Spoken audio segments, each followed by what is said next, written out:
Welcome back to Art of Etude. Let's get right back in. Today I'm going to use the beginning of this caprice to explore Martelé, so to break the bow stroke down into different components and to touch on the hidden art of multitasking in the bow arm, that is, different parts of the bow arm playing different roles in accomplishing a task. In a way, this also allows me to combine different elements explored in episode 3, 16, 17, even 18.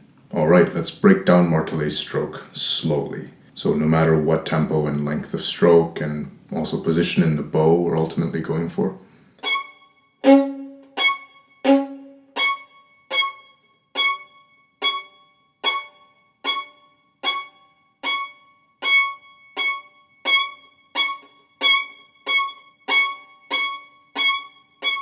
At a certain level, Martelé can basically be perceived as the speed portion of the speed and break concept covered in previous episodes, to make sure to have a good contact and then release with speed.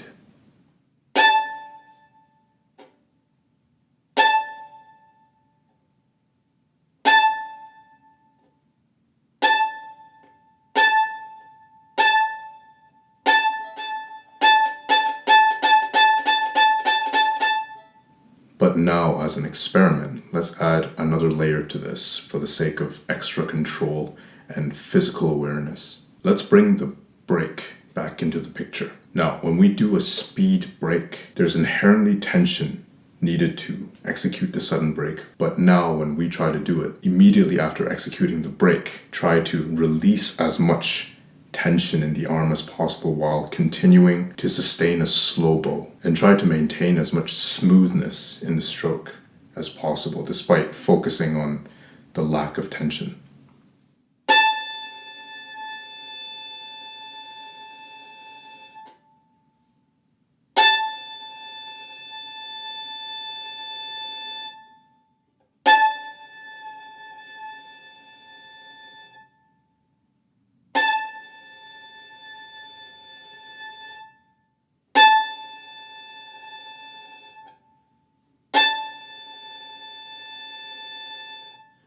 Now, as we increase the speed of this exercise and shorten the length of the stroke, try not to think too much of the individual steps anymore, so that the different elements in the speed break process blend together.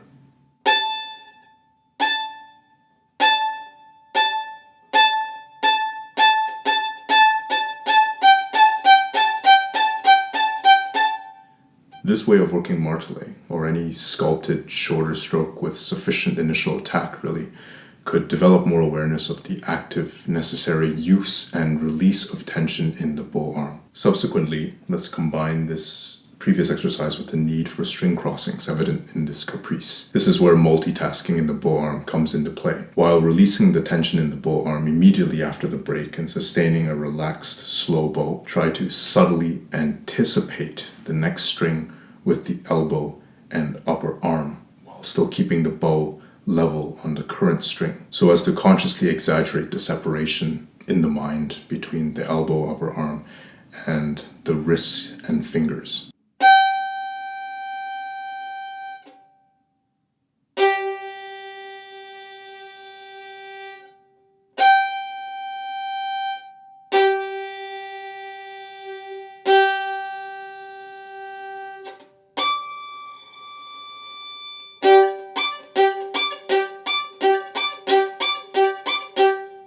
While this kind of separation may become less and less obvious as we increase the speed, this kind of work in practice really promotes awareness and efficiency in the bow arm to really work it so that this fluidity and suppleness really becomes second nature. In many cases, working first with Martelé can really help clarity of articulation in string crossings in other contexts. So for example, the string crossings in Paganini's 16th Caprice.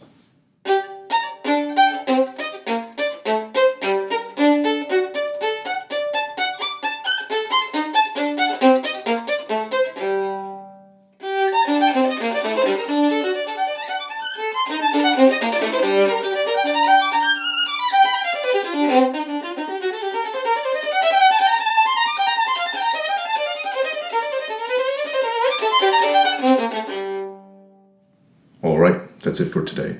Thank you so much for watching, and as always, please like and subscribe if you found this video useful, and feel free to leave any questions you might have in the comments below. See you next time.